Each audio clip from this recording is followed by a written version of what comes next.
T-minus 20 seconds. Motion, low snap, Melrose stopped! Michigan makes a stand and comes up with a milestone playoff victory. Hey, you should not be handing this football off. I don't know what Miami is doing. 5, 4, 3, 2, 1.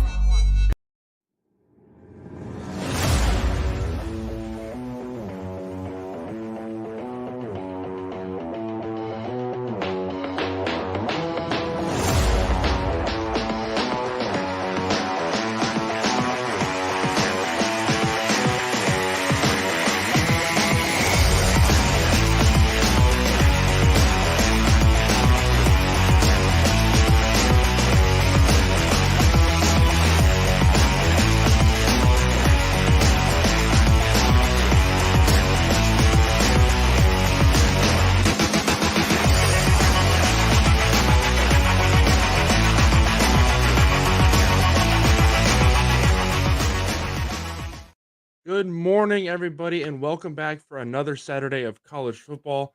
I know here in Carolina, I was up in the Northeast last week. Temperatures are starting to drop, leaves are starting to change. Fall is officially here, and college football is getting hot and heavy. It's going to be a fun, exciting day of college football, and we're here to get you ready for it. Have a ton of stuff to break down and get you ready for week 2 of college football. First thing we're going to dive into right away today is after week 1.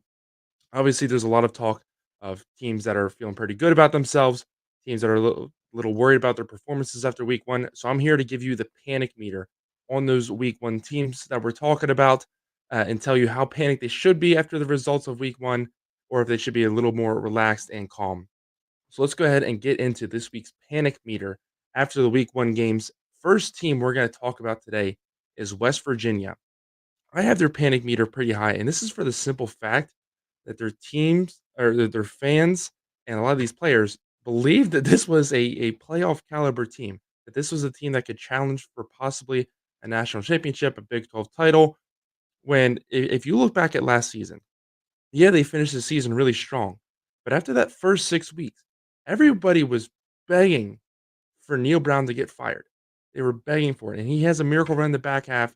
They end up winning about 9, 10 games, and then all of a sudden coming in this year, everybody's like, "Oh, they're gonna be great. This is gonna be one of the best teams in college football."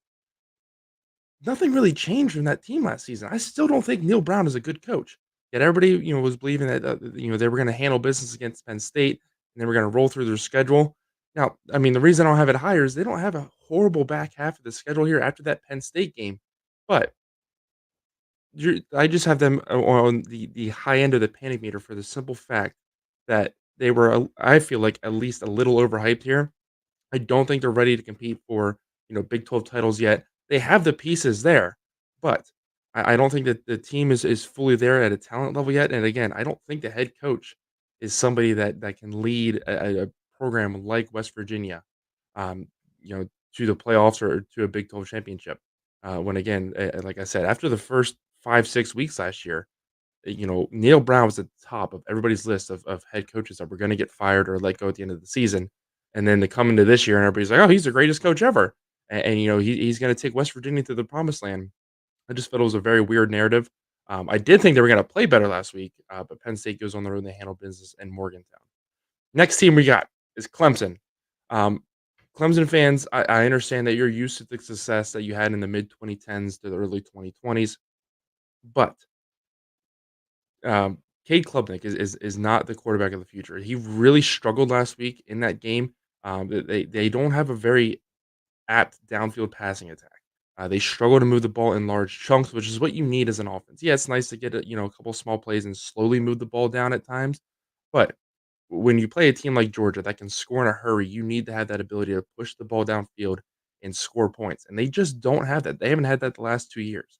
Yeah, they got lucky, a bunch last year in some of those games. You look at that Notre Dame game. Notre Dame just did not show up. They had a few other games, the Florida State game, where their defense really shined through. Defense looked good again last week in the first half, but when they're out there constantly, and especially against a very physical and rough team like Georgia, the defense is going to get worn down, and they got pushed off, pushed down the field multiple times, and they were just exhausted by the end of it. And Georgia walks away with an easy win. So Clemson fans, I have your panic meter a little higher. I don't think you have national championship aspirations this season. you might be able to compete, at the top of the ACC again. I don't even know if you're going to be able to make the playoffs. And so if those were your hopes, that's why I have the panic meter there. But I think everybody outside the program looking in is right about here with the panic meter, and more so just for Dabo Sweeney and seeing how he's kind of run this program into the ground. As college football as a whole begins to transform and change year over year, it's always a big thing with him with the transfer portal. He doesn't want to do it, and I think the transfer portal is great for supplementing spots. Yeah, it's awesome to be able to develop talent, and I think that's what we're seeing across the landscape is there's a duality to this. Is you need to be able to develop your own talent, but you also have to be smart enough to know, okay, these are the weaknesses, and I can go get help from the portal to cover these weaknesses and make my team better.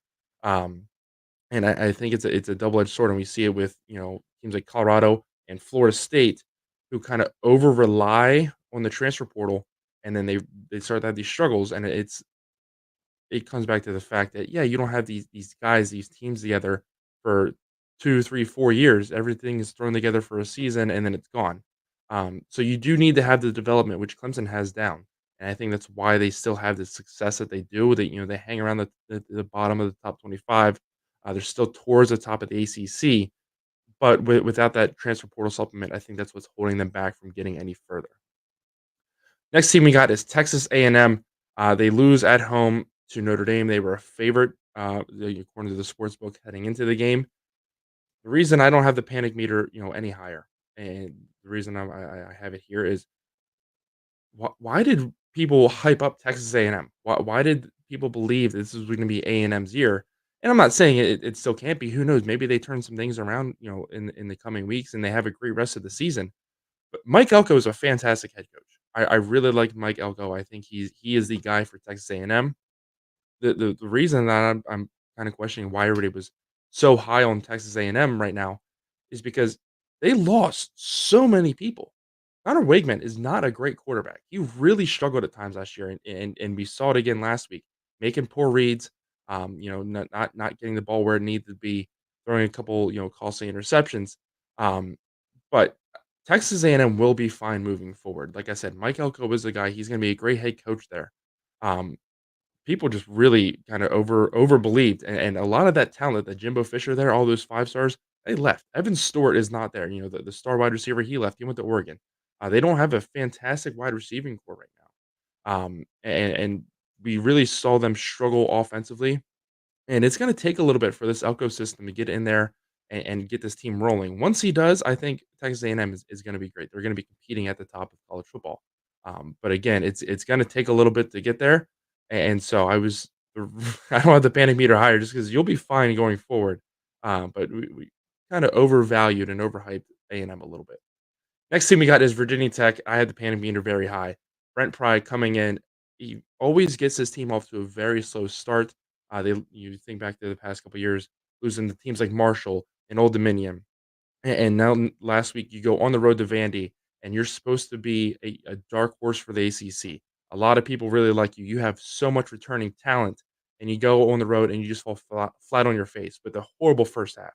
If they play at least a half a quarter better, they win that football game last week, but they don't.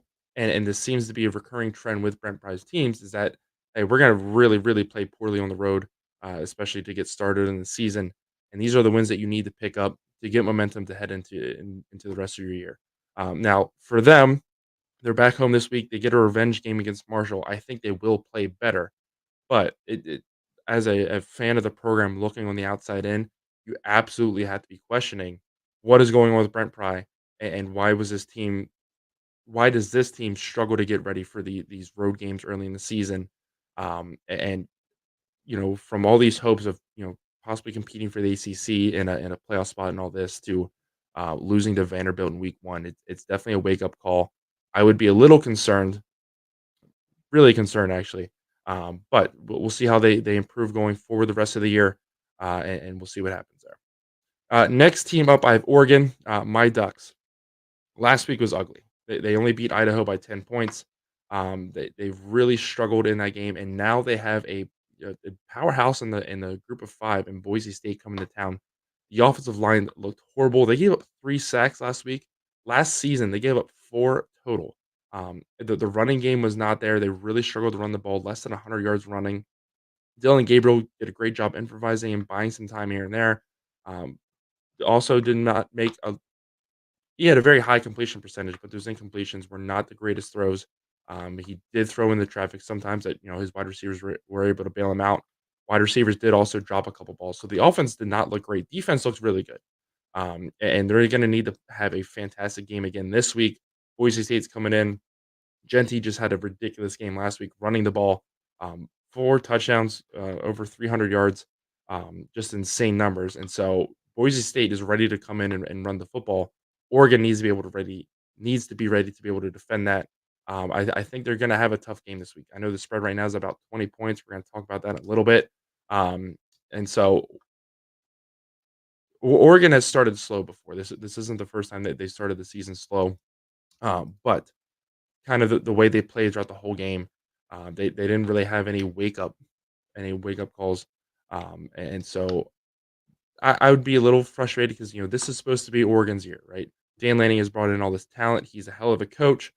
He had them kind of on the verge last year of a playoff spot. They didn't make it, and so everybody's kind of looking at them this season as this is the Ducks' year, and maybe the hype got to them a little bit. Who knows? But Oregon really struggled in that Week 1 game, and so I'd be a little worried, especially with the caliber of team that's coming in this week to play.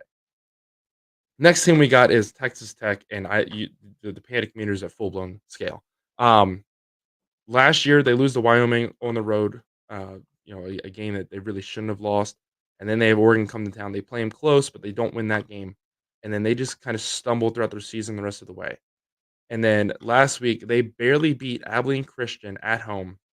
They really struggled across the board in that game. The offense looked fine at times, but the defense was not there at all.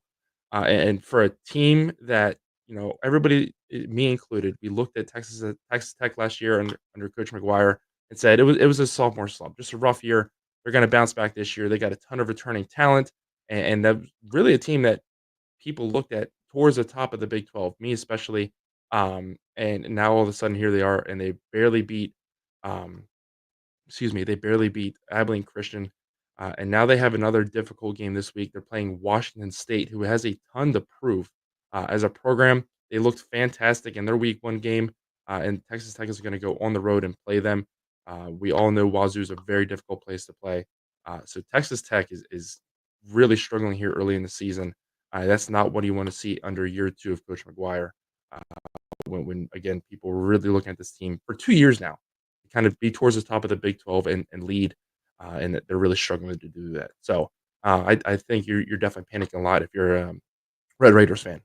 Next team and the last team we got, excuse me, allergy season down here, is USC. If you're a USC fan, you are positively happy with your team right now. The offense did struggle at times, but LSU always shouldn't say always. LSU brought a very good defense. But speaking of good defense, USC, their defense played a hell of a game. Garrett Nussmeier looked good, but the defense for the Trojans really gave them fit the entire game. And that's what Lincoln Riley and the ever since he's been a head coach has really been missing is a good defense. I think the offense as the weeks go on, if you're a USC fan, you were kind of worried about Miller Moss. He looked fantastic in that bowl game, but that was a 1 game sample really, and so you were kind of worried about it. And then he shows up and he played an absolutely fantastic game. He looked good from start to finish against LSU, and so the pieces are there if you're a USC fan. And if they can play consistently throughout the whole year, if that defense can play to that caliber all year, USC I think is instantly becoming a title favorite, and a team to watch out for. So again, USC looked really good. If you're a USC fan, you are not panicking at all about how they look. All right, let's move on. We're going to talk about the ACC a little bit and how poor and how bad they looked in that Week 1. We already talked about Virginia Tech losing to Vanderbilt. Clemson got stomped by Georgia. 2 of the 4 teams they had ranked in the top 25 have lost. One of them, Florida State, lost twice, but they lost 2 conference games to get started. So the other teams in your conference look at least okay, but when you had a team ranked in the top 10 that comes out and just falls flat on their face, especially with all the drama surrounding the ACC in the offseason. Florida State and Clemson talking about leaving and trying to figure out how to get out of this, and they're going to shoot their way out of the conference. Um, to come out and kind of fall flat on your face on the national stage across the board multiple times, especially as a whole conference, is really not a good look. You also had NC State played Western Carolina at home. NC State has very high expectations around them. Grayson McCall is supposed to come in there and transform this offense. The offense is supposed to look really good. Dave Doran also always brings a really good defense to the table, and their defense struggled against Western Carolina, and they pull away finally late. But Western Carolina was leading in that game heading into the fourth quarter, and so you have all these top teams, and like I said, we already talked about Virginia Tech.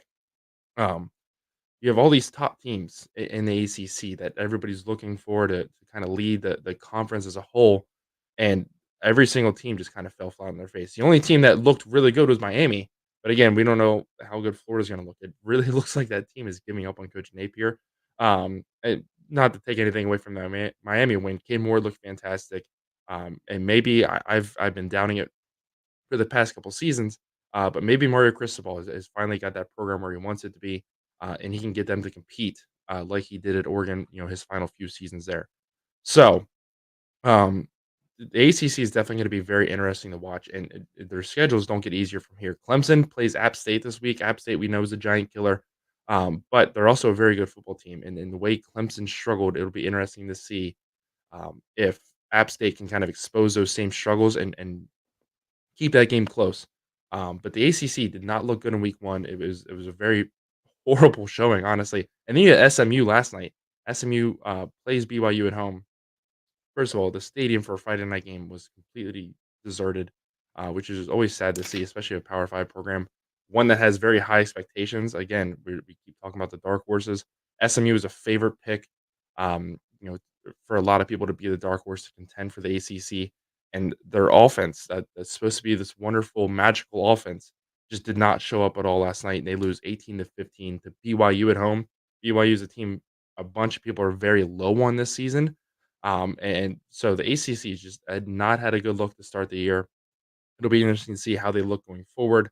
And I think they went from a conference where a lot of people were looking at two, maybe three teams from the conference getting into the playoffs, and I think we're getting down to the point, um, just of the resume that we have so far. Like once you get to the conference play, yeah, somebody's going to stand out. Somebody has to win the conference, and they're going to get to the playoffs. But across the board with how bad the resume is to get the season started, I'm kinda curious if we're even gonna see more than one team from the ACC get in. Is it opening the door for, 3 Big 12 teams to get in on top of, the 3, 4 SEC, Big 10 schools are getting in as well. So the ACC, very poor showing in week 1. We'll see, SMU did not get off on a good foot last night for them in week 2, but we'll see if they can turn around, the rest of this weekend. Moving on, it's time for our coffee and cash outs this week. So let's go ahead and look back at what we did last week. We went 2-2. Virginia Tech and UConn did not cover the spreads that we had laid out. Georgia and Fresno State did. So that moves our record on the season to 8-3, and we are currently up 4.254 units. So let's go ahead and look at this week's picks. I've been talking about it a little bit. App State at Clemson, currently a 16.5 point underdog. I think they keep this to at least 14 points, if not closer. I thought about making this my upset alert of the week, but I really like the spread here. And I'm going to put 2 units on that one. Everything else is going to be a 1 unit play. I'm going to talk again about units here in a minute, but we're going to take App State to cover the 16.5 point spread at Clemson. Next up, Liberty at New Mexico State. New Mexico State is a very bad football team. Liberty, they did kind of stumble out of the gates last week, but they got it together. They had a pretty good win. I'm expecting them to go on the road. You had your tune-up game. And they're going to go play a very down New Mexico State team, and I think they easily cover the 22-point spread. Everybody looks at the games they had last year against each other and how close they were, especially that conference championship game. But Liberty pulled away late. A lot of people forget that. And again, this is a very good Liberty team. They're trying to prove that they can still compete and hopefully get back to a playoff spot. So I think Liberty's going to go on the road and take care of business at New Mexico State. Next two spreads. We have Oklahoma State. They're currently a 10-point favorite against Arkansas. Oklahoma State looked fantastic last week. So did Arkansas. The most points in program history. They looked really good on offense. But going on the road to Stillwater is a completely different beast. And I think Oklahoma State is going to come out. They're trying to prove again that they do belong in the conversation for winning the Big 12 this year. A lot of people are doubting them and Gundy. So I'm expecting them to come out and have a really good game. I think they cover the 10-point spread against Arkansas. And last but not least, we have Boise State at Oregon. Boise State is a 19-point underdog. Again, I think Oregon's going to play much better than what they did last week, but Boise State is going to be ready for this game. They looked very impressive last week. Like I said, they ran the ball very well. So I'm expecting them to score some points on that Oregon defense and keep it close, especially if Oregon's offense does struggle early in the game, especially too. If they can't quite pull away, I think Boise State can keep this close heading in late to the game. So I am going to take them to cover the 19-point spread as an underdog. Also, another fun fact, and this might be beaten to death already by the other media outlets and stuff. But Boise State has never lost to Oregon. Every single time these teams have played, Boise State has beaten Oregon. So another thing to look out for in this game. All right, let's get into explaining betting again to you, or expanding your betting knowledge. Last week I talked about units, but I rushed it. The entire episode last week was rushed. It just did not come out how I wanted it to. So we're gonna go back and try and explain it a little bit better and more in depth for you guys. What a unit is just a standardized measurement. And it makes it easier to track um, how much winnings we would have as a group, or how much losses we would have, so on and so forth.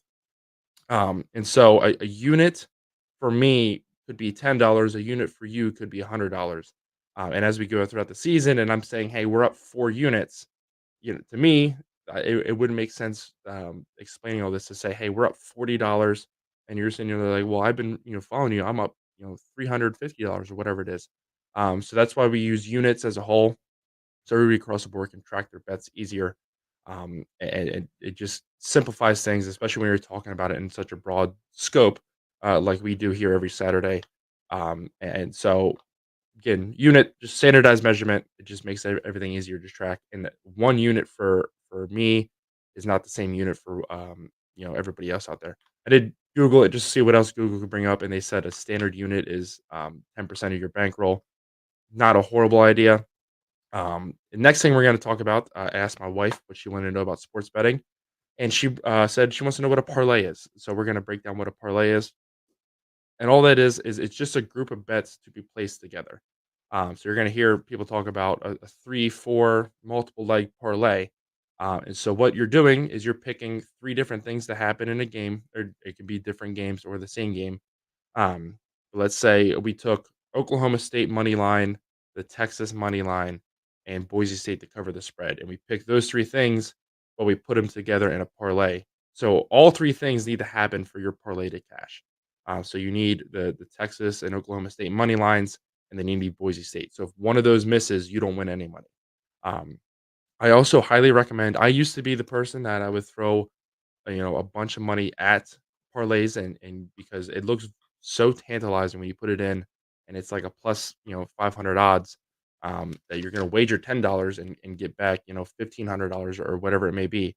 um, I definitely recommend, and like I said, I've learned this lesson, is to keep your unit small on a parlay, because yeah, while it's great that you can win a bunch of money, it also really sucks when you lose a bunch of money, and you drain your betting account because you want to throw all this money at a parlay. So I definitely recommend keeping units small. And like I said, you need all of your legs to hit for the parlay to be able to win or cash. And so that is what a parlay is. Let's go ahead and move on to our upset alert for this week. Our upset alert, I'm going back to the FCS versus FBS, and I'm staying in the state of South Dakota. Last week we had the Jackrabbits at Oklahoma State. This week we're taking South Dakota, who's the number 6 team in the FCS. They're going on the road at Wisconsin. Wisconsin did not look very good at all against Western Michigan at home. Really struggled to put them away. Offense struggled at times. Defense really struggled at times. And so South Dakota is going to come in here, and they're looking to keep this game close. It's over a 3 touchdown spread.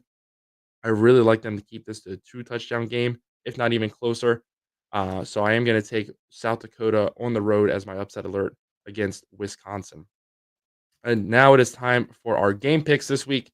Um, Ton of fun games to pick from. It was very hard to narrow it down to 10. But let's go ahead and give it our best shot. And we're going to start with everybody else's game of the week. Texas at Michigan, top 10 showdown on big noon kickoff on Fox. Um, I really like how Texas's offense looked last week across the board. I think they have a lot to prove as a program. On the flip side, um, Michigan's offense did not look very good at all. They struggled to move the ball at times. The defense still played very well, and that's always I feel like going to be a staple at Michigan. But I just think the Longhorns offense is going to be too much, and I don't think the Wolverines can keep up. So I am going to take Texas on the road to win in the Big House and get their statement marquee win. Next up, we have Arkansas at Oklahoma State. This will be noon on ABC. We kind of talked about this game already a little bit, but I just really like how Oklahoma State's offense looked last week. And I understand that, Arkansas had this fantastic start and they look good. But I think they're going to go on the road and they're going to have a lot of trouble in this environment. And I think their defense is going to struggle with the Oklahoma State offense. So I think this is going to be a high scoring game. But I do like Oklahoma State to walk away with the win. Next up, we have Georgia Tech at Syracuse. This will be noon on the ACC network. Georgia Tech coming off that huge win over in Ireland. They had last week off. Syracuse picked up a pretty good win last week, and so now they're going to have Syracuse is going to have their first conference game of the year. Um, I am going to take Syracuse to win this at home. I think Kyle McCord looked very good last week. I think this offense is ready to go, and I think Georgia Tech is honestly going to have a little bit of a letdown. You had that fantastic win, and then the next week you went home and you had the week off. So I think that's a detriment to them as well. Um, and so I think Syracuse is up. They're ready for this game, and I think they're going to get a big win at home over a ranked opponent. Next up, we have Iowa State at Iowa. This is 3:30 on CBS, the Cy-Hawk Trophy. Iowa, they scored points last week. It took until the second half, but they scored points last week. Um, but I still think against a much better defense, I can see their offense continuing to struggle. And I think Iowa State is kind of tired of being pushed down by their big brother essentially. Iowa has really ran this rivalry, especially the last few years, even with their non-existent offense. Their defense has just been that good. So I think Iowa State's offense is going to come out. I think they're going to be ready for this game, and I can see Iowa State pulling off a big win here on the road. Next game we got is Cal at Auburn. This is 3:30 on ESPN2. I think Cal keeps this game close. I think it's a little over a 2-touchdown spread right now. I think Cal does keep this close. They played a very tight game last year out at Cal, but I think at the end of the day, the Jordan Hare environment is going to be enough to kind of propel Auburn forward. Their offense looked really good last week. So go ahead and give me the Eagles, Tigers. I was thinking War Eagle. Go ahead and give me the Tigers at home. Um, and so I will take Auburn over Cal there. Next game we got is Idaho at Wyoming. This is 3:30 p.m. on True TV. Shout out True TV for getting the college football game. Idaho obviously coming off that 10-point loss to Oregon, where they were threatening to upset a top 5 team, the number 3 team in the country. And now they go on the road to a team at Wyoming. Wyoming has been very good for the past couple of years, and then their head coach left. They go on the road last week to Arizona State. Everybody's kind of looking at them as, hey, get your season off on the right start. Nobody's very high on Arizona State, and Arizona State just steamrolled Wyoming out of the building. And the Sun Devils looked very good. The Cowboys did not, and now they have another very good team who's kind of disappointed after the Week 1 result. They felt like they could have possibly won that game. So I'm going to go ahead and I'm going to take the Vandals on the road at Wyoming. And so I really like them to pull off the upset here. And it hurts to say, but I think Wyoming gets off to an 0-2 start here. Next game we got here is Kansas at Illinois. Again, last year these two teams played is Kansas kind of controlled the entire game from start to finish. Illinois did look good in their Week 1 win. Kansas struggled early, but they got it rolling in the second half.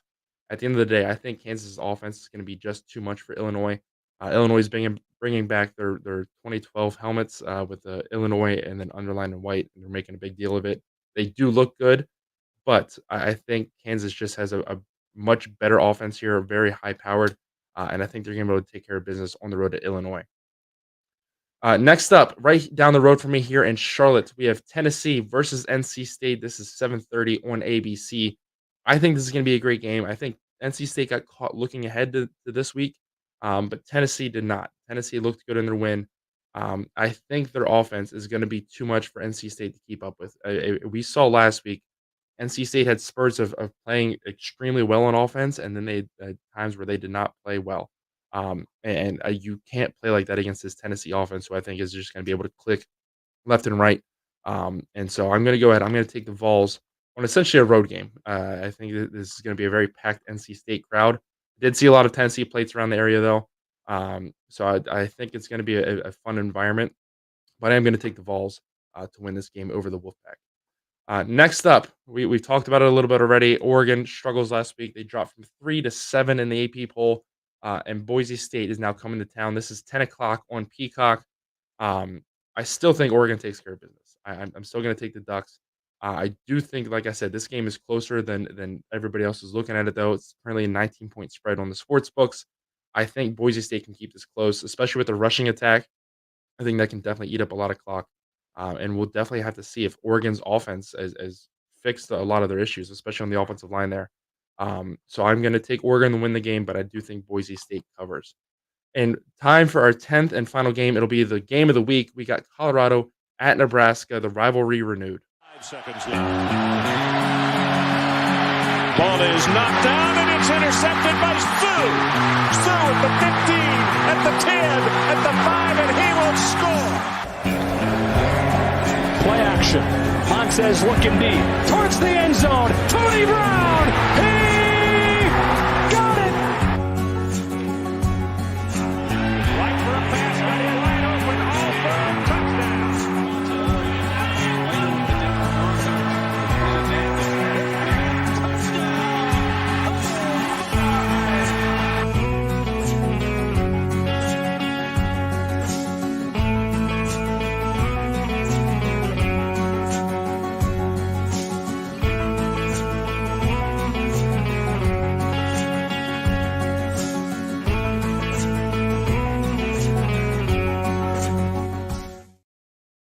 So this game will be 7:30 on NBC, the nightcap for them.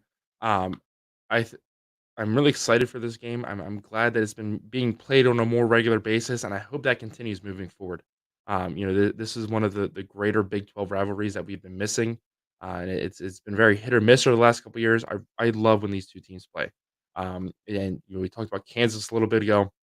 I really want the Kansas Missouri rivalry game back. With how good both of those programs have become over the last few years. I always think back when I think of Kansas, Missouri, I think back to the 2007 game where Missouri, knocked Kansas out of a possible national championship shot.